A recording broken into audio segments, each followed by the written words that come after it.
Hi everyone and welcome to my channel. It's a new channel in 2024 and I've named it Bob Spec Phones, and this is after my two favorite guineas. I'll be documenting my return to motorcycling after decades, starting with my purchase of a Kawasaki Ninja 500 this year in 2024. Hopefully I will move on to bigger bikes soon. I'm thinking I'll also cover my other hobbies. I have MotoGP, Formula One, music to cover maybe in some of my videos. I took some time to develop my editing skill. I just didn't rush to publish everything. So some of the video is actually after the day of recording with some voiceover just to clean up some background noise. I hope you enjoy the content, and if you do, please leave a like and subscribe. Thank you.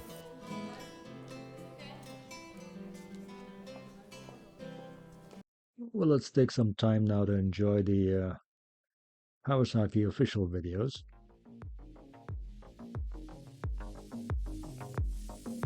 That is quite a powerful engine, I gotta tell you. It surprised me.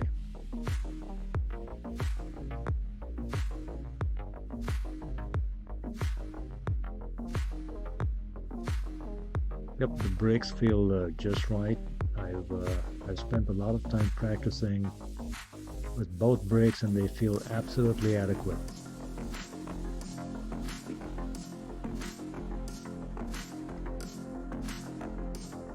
I've adjusted my seat height a little bit, and I'll talk about it elsewhere. I bought the slightly taller seat because I'm a taller guy, and I'm 6'2".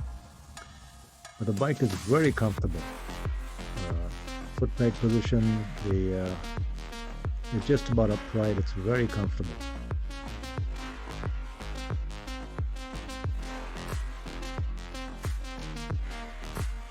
Clip-ons are raised clip-ons. The TFT is perfect. You can see it daytime, nighttime. It is excellent. The lighting is beautiful.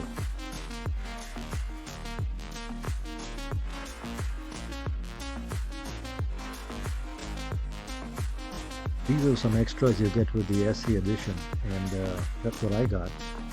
And I thought it was well worth the money because it's a lot cheaper than if you try to do it yourself.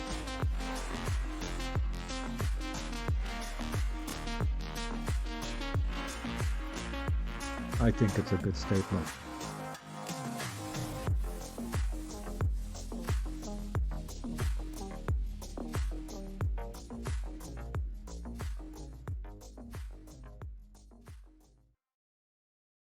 So this is my bike. I bought it in September of 2024. Absolutely love the bike.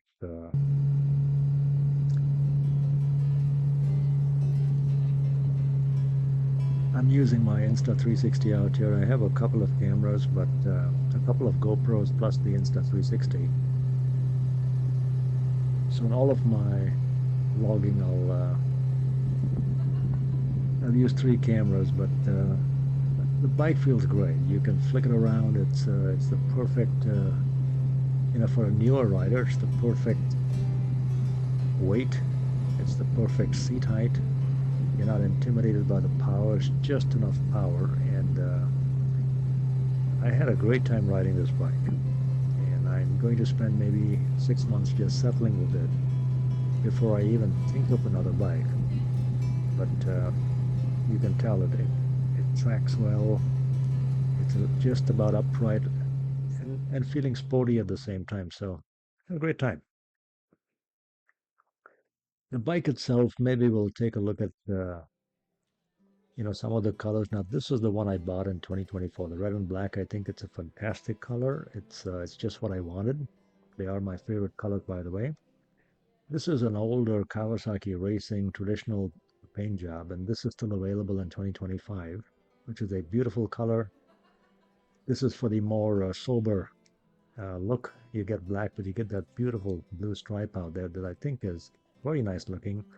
A lot of people like the white. It's a moon dust white or something, but not my color. But a lot of guys like the white. This is the very understated black and blue again. Really nice colors, and of course you got to get the some sort of KRT. If everyone likes Kawasaki Racing Team colors, this is the color. This is the official color this year. But I've got a See, I like this. This is, by the way, the ZX-10R. It's not the Ninja 500. This is the 2024 ZX-10R. And this is the color bike I would love to have when I get my ZX-10R. I might even go back to a 2024 or older just so I can get that color. Now, the different models offered, let's take a look at some of them and some of the features. So, the bike is very sporty. It has the sporty Ninja styling. It's, like I said, it's a low seat height. You're going to be very comfortable. The height was a little too low for me, so what I had to do was get the bigger seat. And I don't mind that at all, but I had to go in for the taller seat. The engine is powerful enough. The weight, 375 pounds, is perfect. You don't feel like you're carrying too much bike, and you should never feel uncomfortable. There's the Rideology app that feels okay. You struggle to use that on your phone if you want to sync up between your phone and the bike and transfer mileage and all that. I don't like the app too much, but at 5300 the bike is great. It's a great value bike. I thought it was fantastic. Now, for those of you who like ABS, who want ABS, if you go up to $5,800, the ABS is a good option. It makes you feel safe. Everyone recommends that beginners and maybe anyone today buy a bike with ABS. You don't have to, because remember, it's not crash protection. It's not crash proof. It just prevents you from locking the brakes and mechanics. So the ABS is a good choice. And I think in that rare situation, it will maybe actually help you from locking, especially the front wheel. Now, I got the SE edition with all the extra stuff on the bike. So it comes with the taller windshield that you can see out here. I found it very useful later on riding on a highway where it actually does the job. The keyless system is fantastic. I don't like a key and a little fob kind of flopping away as I ride, so I thought the keyless was great. Comes with a radiator guard and several things. That LED lights all over. You have the frame sliders as well. There's a nice little USB port. I have a mounted phone. The quad lock, it's called, that little blue quad lock, and for that I have a USB. The USB port is very useful. So I found this to be just the perfect accessory set, but if you don't really want it, you don't need to go in for it. You don't have to. Save your money and just get the base model. It's just as good.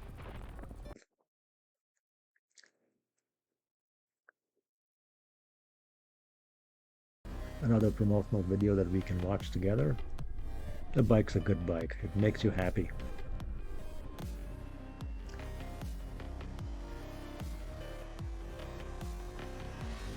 A lot of people race Ninja 400s, 500s. It's a good racing model as well, but you have to pretty much reconfigure the thing. But it's a good lightweight racing bike. This is the app that I'm not so fond of. I had a lot of problems trying to get the app to sync up. The key works great. It's a beautiful keypad. It works. It has a 1 or 2 meter range, and if it's in a backpack and if you're sitting at the back, sometimes it does not sense the key. So you got to stay within 1 meter of the front of the bike.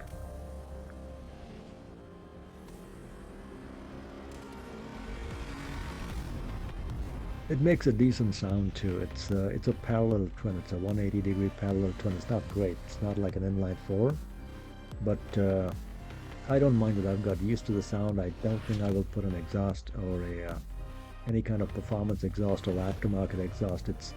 There's only so much you can do to a parallel twin in terms of improving the sound. So I don't think I'll put an Acropovich or any of those SC project or anything. I'll just stick with the current. In fact, I'm getting used to it.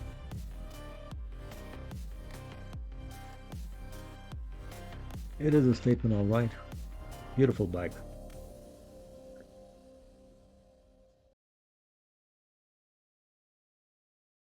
And then for a little bit of a summary, so I've had the bike making this recording actually a few months after I actually wrote it, and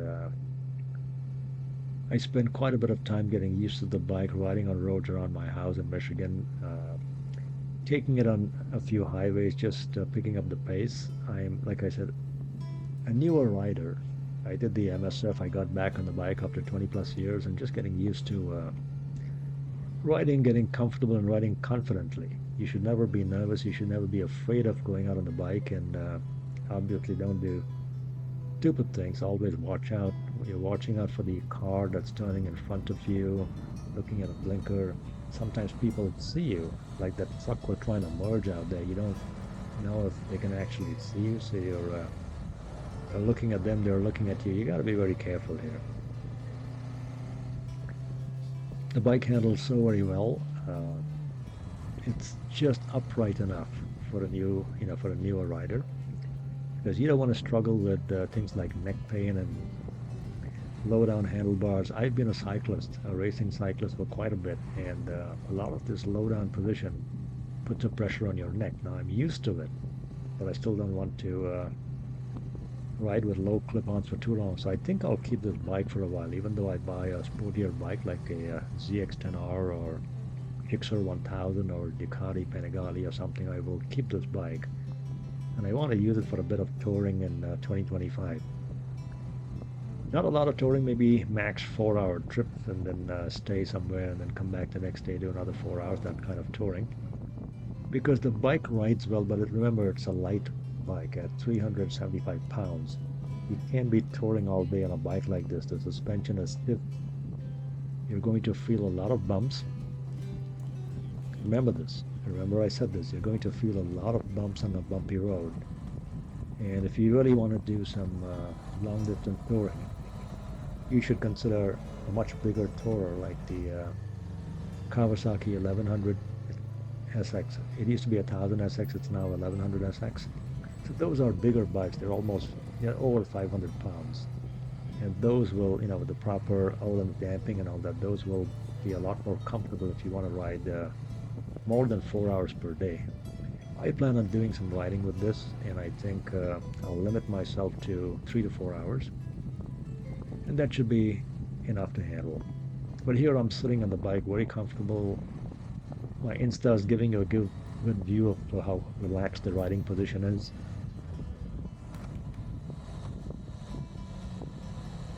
Always watching for traffic. Always watching for traffic. I'm looking in my mirror right now, watching the guy coming up, making sure he can see me and he's actually slowing down. But I'm always watching for traffic. It's you got to be a little paranoid as a motorcyclist. It will protect you. Every time I'm at a stoplight, I'm watching for traffic coming up to me behind, just ready to, I'm sitting in gear. I'm sitting in first gear, waiting to pick up the pace and start rolling away in case I don't sense that this person is stopping behind me. A lot of cyclists get, bicyclists and motorcyclists get hit from behind. And that's got to be horrible. The bike looks great, it feels great. I see people looking at me and looking at my bike. It's even though it's a beginner bike, it does get you a lot of attention. It's interesting, and especially when people see my cameras mounted, they know that something's up, something's going on over here. So here I am waiting behind this car. I think I'm gonna probably end the video for today because I'd like to keep my videos at about 15 minutes max. I don't want to bore you guys to death, so I'll probably end it out here, and then I'll do another video where I cover a different topic. But just in summary, I had a great time riding this bike. I love the bike, and I think it's a fantastic bike. Don't forget to leave a like and subscribe, and thanks for watching.